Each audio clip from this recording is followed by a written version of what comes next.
Still rolling.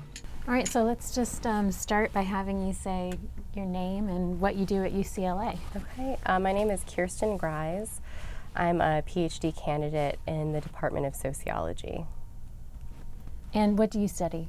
I do research broadly on the relationship between beauty and inequality. More specifically, my work at UCLA has looked at body size and the fashion industry. And so now you've got an interesting project that you're working on outside of your academic studies. Yes. Tell us a little bit about your No Mirrors project and what the rules are. All right. Well, I love academia and I love, thinking about our beauty culture, but I'm also immersed within it, very much swimming in the soup. About 4 months ago, I decided I wanted to experiment with my own self-image, and I stopped looking in the mirror, and I'm aiming to do this for a total of a year.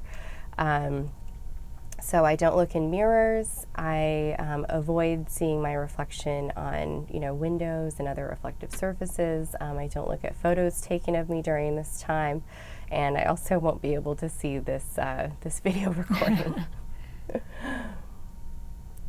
So, that's got to be hard just walking down the street. There's a lot of reflective surfaces out there, aren't there? There are. The first thing to tackle was just mirrors in my own home, so they're all covered right now. I was surprised to find that there were a lot of them. When I walk down the street, I do usually have a walking commute to UCLA, and I've had to train myself to really look straight forward. Window shopping is out of the question. So what inspired your No Mirrors project? Well, I'm engaged right now to be married, and I'm constantly thinking about body image and women's issues because of my research. And I started feeling a lot of pressure as a bride-to-be that I was supposed to be paying a lot of attention to my own appearance. I know a lot of people think of your wedding day as the day you're supposed to look perfect and you're most beautiful.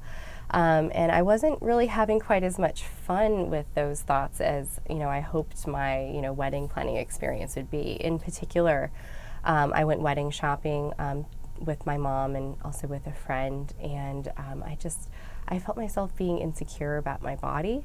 This was when you were looking for the wedding dress? When I was shopping for wedding dresses, yes. And I certainly wouldn't want to claim that my mom or my sister or friends had anything to do with that, but I just was looking at myself in the mirror with a critical eye, and it seemed like a contradiction to my values. I really try to be positive about my body. I try to pass those messages along to my students, and I didn't feel good about that experience, and I mulled over it for a bit. And it was actually the next day after I found my wedding dress that I came up with this idea as a way to take a step back from worrying about my appearance and really focus on the world around me and experiencing life in that sense. And there was a book passage that you're blogging this whole project. Yes. And you mentioned on your blog a book passage that helped sort of inspire this. I was flying home to Los Angeles after visiting my parents in St. Louis, and on the plane I started a new book, The Birth of Venus by Sarah Dunant, and it wasn't a central theme of the plot, but just in the beginning of the book there was a story mentioned about some nuns living in Italy, hundreds and hundreds of years ago, and one of the rules that they followed were really strong restrictions against vanity. So these women spent their whole lives not looking upon each other's naked flesh or even their own. They would, change out of their clothes and bathe while staring at a cross on the wall, so that they didn't even look down to see their own bodies. And it was probably the first time in my life when I thought to myself, wow, I kind of wish I was a nun. So a little light bulb came off at that moment. That story was so different from the life we live in today, particularly in Los Angeles, where we have, the film industry and a lot of interest in beauty. And I thought, wow, could I even go one day without looking at myself in a mirror? And then, this little voice inside of me said, go bigger, go bigger.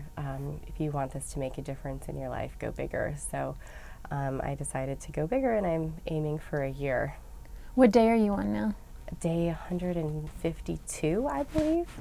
What do you feel is sort of, or possibly plural, are the main goals of this experiment you're working on? At the end of the year, what do you hope to accomplish for yourself and for conversations about the project? Well, I mean, the first step is just learning about myself, and that's, I guess a more selfish goal of improving my own self-image, and decreasing the amount of my self-image that relies on my appearance. That's already happening, and it's great.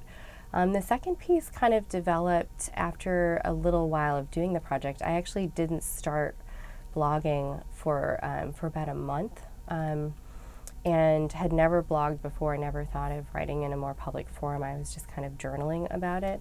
And then several of my friends, including my fiance, said, I think you should write about this. I think, not everyone is going to love it, but I think it'd be great for you to start some conversations about appearance, and be willing to share your more personal experiences with this, and also give some of the insight that you have, having done research on our beauty culture. And I was really intimidated by the idea.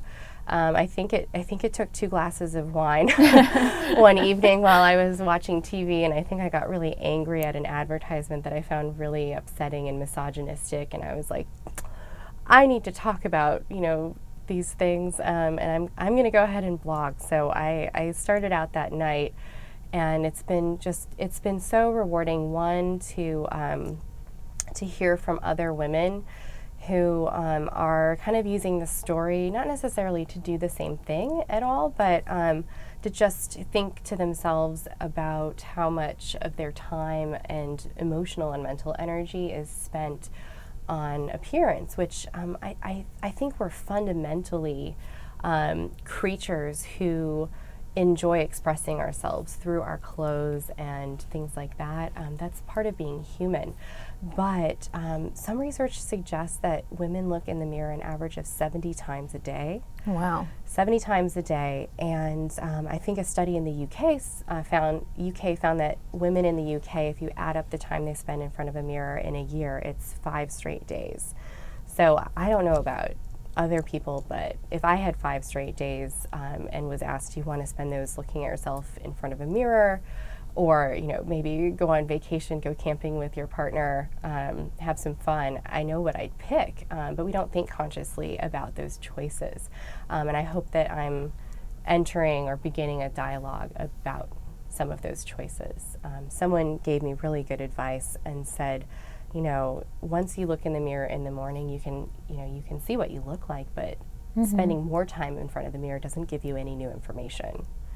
So the constant double checking might not be as productive as we think, especially if we surround ourselves with kind people who do let us know when we have something in our teeth.